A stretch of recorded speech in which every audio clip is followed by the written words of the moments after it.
What if I told you that you could make $1 million in 24 hours, even if today you are buried in debt, with no savings, no assets, no family connections, no wealthy friends to lend a hand? What if I told you that you could cross from poverty into prosperity faster than the clock strikes its next cycle, even if you have failed in business, wasted years drifting, and find yourself now with nothing to show but regret?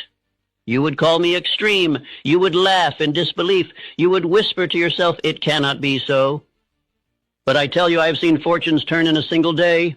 I have witnessed wealth rush toward a man as sudden as a storm, while his neighbor waited decades in vain. And I say to you now, it is not chance, it is not accident, it is not luck, it is law, a law hidden from the multitude because they would rather mock than obey. A law the rich will never shout from the rooftops because they know most men will not pay the price of definiteness. You are thinking, how? How could this be? Do not rush. If I were to give you the answer in one word, you would dismiss it as too simple, too unbelievable. That is why I will not hand you the treasure in a sentence. I will walk you into it law by law until your own mind cannot escape the conclusion. By the end of this speech, you will not only believe that great wealth can arrive in 24 hours, you will know why and how. But before I show you, let me place a warning before your eyes. If you treat this as mere entertainment, if you drift while you listen, if you take these words as inspiration but not as command, you will gain nothing. You will walk away exactly as you came, poor, doubtful, waiting for someday. This law does not honor the lazy. It bows only to the definite. Think of this.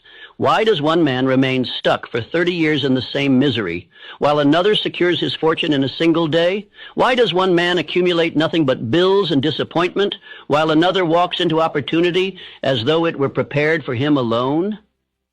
The difference is not education, not inheritance, not connections.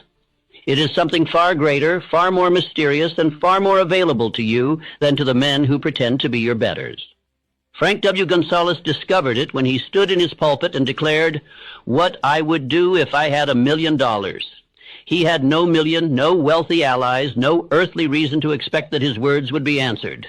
Yet within 24 hours the fortune was his. Not because of chance, but because his words carried definiteness, desire, faith, and decision. He preached as though the money were already in his hands, and by morning the world had obeyed him. This is the law you are about to hear. The law that riches flee from vagueness and leap toward definiteness. The law that time itself bends when desire burns white hot.